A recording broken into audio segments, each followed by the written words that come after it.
Hello, YouTubers, friends, compatriots. Bootlicker, shield, dust, light, stars, spasms, meat sacks, pink slime. I'm a useful idiot. Today I want to do a follow-up on my previous video about what is the IRS doing involved in politics. Because this story's gotten a lot more coverage and has turned into a bigger deal, or at least that's what everyone seems to think. Of course, the criteria used by the IRS to target conservative groups has said to expand it. But to me, it's still about targeting Tea Party or Tea Party-oriented groups when you use words like government spending and thinking the government's poorly run, and talking about the Constitution and being a patriot and being part of the Tea Party. Those are all triggers for the Tea Party. So I stand by my original observation that as much as certainly the conservative base wants to jump to the conclusion that Obama used the IRS as a branch of government to target conservative groups, I know they want to believe that, but there really is no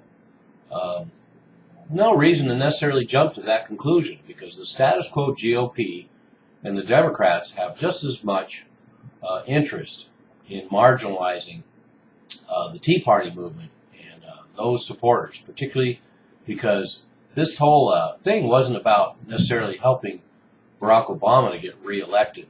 It was more about making sure Ron Paul didn't.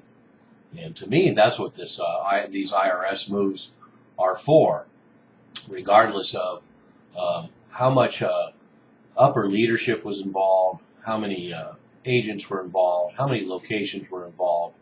And in fact, I would even say it seems to me that GOP had more interest in targeting those groups than the Democrats did. I don't think the Democrats felt that threatened by the Tea Party movement. In fact, Tea Party movement helped dissipate some of the momentum of the Republican campaign, because the GOP went with the status quo candidate in Mitt Romney. So anyway, there's that. But the ultimate irony for me here is that we have the same GOP now outraged, just outraged that the IRS would blacklist conservative groups and Tea Party groups, when the GOP itself spent a year during that same election blacklisting Tea Party groups. So how can the GOP be outraged at the IRS for doing the same thing it was doing?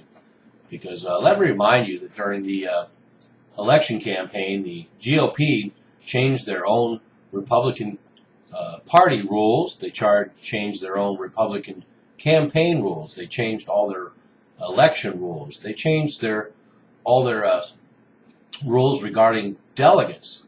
They tried to get rid of Tea Party and Ron Paul delegates in every state, skew the counts, disqualify districts, and basically commit voter fraud on a national scale in every single state in the union. So the GOP spent most of last year and the year before that blacklisting Ron Paul, blacklisting the Tea Party, and now they're outraged that the IRS was doing the same thing.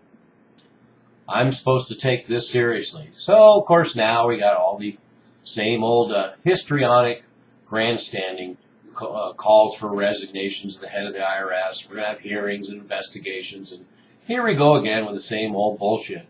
I'm certainly interested to find out if the government has a concerted effort to utilize the IRS for this sort of thing. But as it turns out, the actual results of this targeting were minimal, and everyone's missing the point that the IRS never went after any of the big players, like Karl Rove's Crossroads, which spent $800 million on that last campaign, and certainly a lot of their use of the money and their claims about what their organization about is dubious.